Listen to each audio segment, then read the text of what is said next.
Hi guys, I'm Jess McDonald. It's the 8th of November and it's a Friday, which means I've got my top 5 favorite gaming stories of the week for you. Let's crack into it.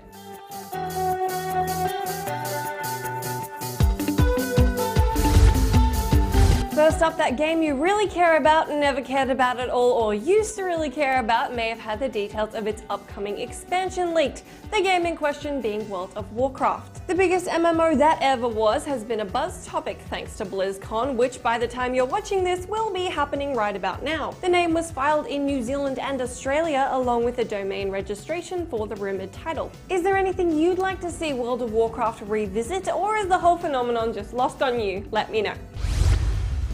The first image from the next Mass Effect game has been released today, but I would recommend holding off your excitement until the end of the story. BioWare producer Michael Gamble tweeted the very blurry on-screen image, which probably occupies only 10% of the actual photo, but is Mass Effect nonetheless. Gamble attached the caption, "The next chapter of Mass Effect is upon us," and tweeted appropriately on N7 Day, where we celebrate all things Mass Effect on November 7. Apparently. Do we do that? I guess we do that. BioWare Montreal studio director Yannick Roy also tweeted an image of a BioWare artist working on some characters from the new entry. Is this enough info for you guys to start getting excited about Mass Effect, or are you still waiting on details like, for example, whether there'll be a love interest as great as Liara? Let me know. Whether you like them or not, Microsoft bit back at Sony this week after spending months getting one-upped by the PlayStation publisher. After Sony announced they wouldn't be supporting DLNA or CD playback last week, Microsoft were quick off the mark to tell gamers that, in fact, they are supporting both of these features. After the largely negative response to Sony's announcement, the publisher did say they take the matter into consideration, but Microsoft took full advantage of being on gamers' good sides for once. Neither system supports MP3 play or storage, though the Xbox One will support streaming through Windows devices. Is this good enough for you, or not a point of concern at all? Let me know.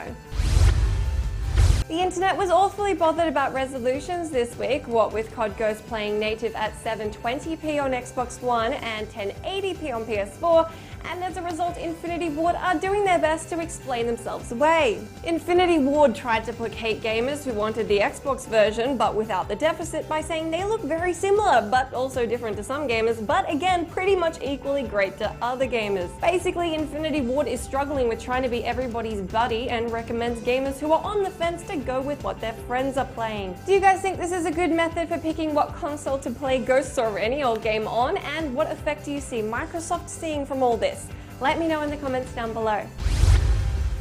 If you haven't found your Battlefield experiences to be quite immersive enough, the Kinect is encouraging you to get on it and be a real fake soldier. The Xbox One version of Battlefield 4 will feature head tracking so you can lean and peek to your heart's content, and then while you're doing all that, have a nice shout at the TV using voice commands. Said commands include calling for a medic, requesting or cancelling a request for ammo, or asking for a ride. Kinect will know when you're sitting and how you're moving because, well, Kinect always knows, and in no time you'll be able to easily conquer those pesky in-game corners. Could you see yourself using the Kinect in this way, or have you already ordered your Kinect camera blocker? You can let me know in the comments down below or on my Twitter where I'm @JessMcDonald. This week on site, Seb checks out the likelihood that you really could control a dog remotely. Johnny regales you on his love affair with tabletop gaming and why you should give it a shot. Eric stabs himself multiple times with acid needles and can't close his hand in torture chamber. And Martin and Seb try to wrest their house keys off of an unfriendly dragon. That is all the things that matter to me this week, but do let me know in the comments what your favorite stories of the week were.